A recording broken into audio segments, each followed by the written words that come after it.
Assalamualaikum warahmatullahi wabarakatuh. Saya Muhammad dari Kabupaten Elektro Universitas Islam Nusantara.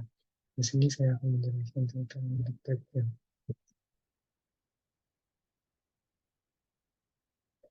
Kita akan membahas yang pertama pengertian, kedua sifat medan listrik, yang ketiga rumus, dan yang keempat kesimpulan. Yang ke satu, pengertian elektrik field.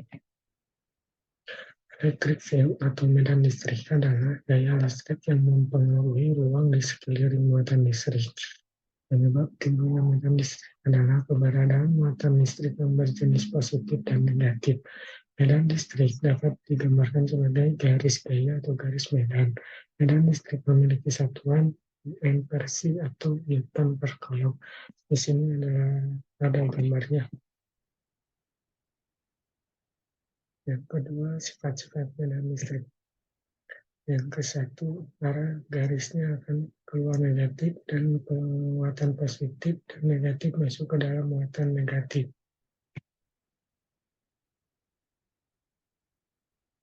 Arah di sini ada gambar arah garisnya keluar dari muatan positif dan masuk ke dalam muatan negatif. Garis medan listrik ini digunakan untuk menyatakan adanya medan listrik yang arahnya dari muatan positif atau proton ke negatif atau elektron.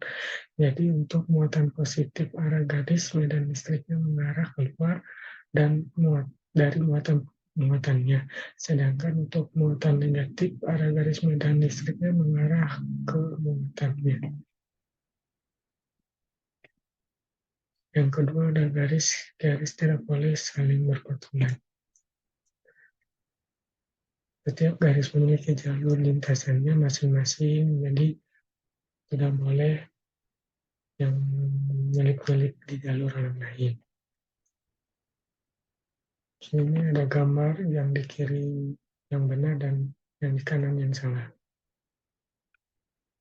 Yang ketiga, semakin rapat garisnya, maka menunjukkan medan listriknya semakin kuat. Kuat lemahnya medan listrik, suatu muatan listrik dapat kita tunjukkan atau kita gambarkan dengan rapat tidaknya garis medan listrik. Jadi untuk medan listrik yang kuat, kita gambarkan dengan garis medan listrik yang semakin rapat, sedangkan untuk medan listrik yang lemah, kita gambarkan dengan garis medan listrik yang renggang. Yang ketiga ada rumus.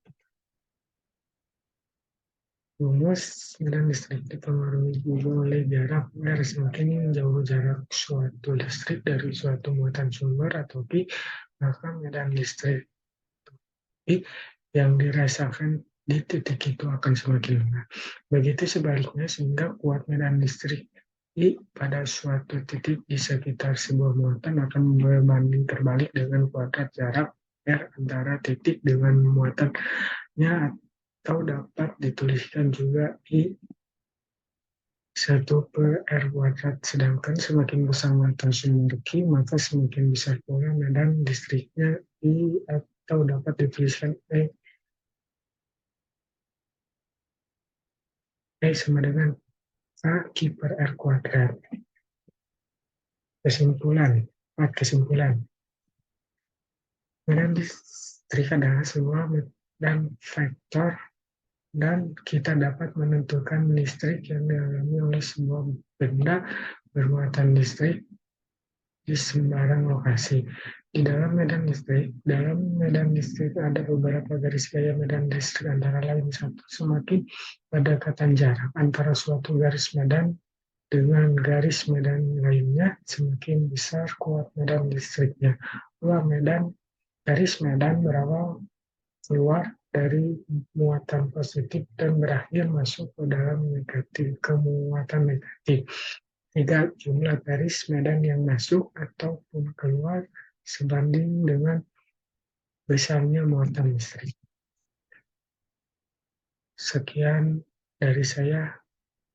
Wassalamualaikum warahmatullahi wabarakatuh.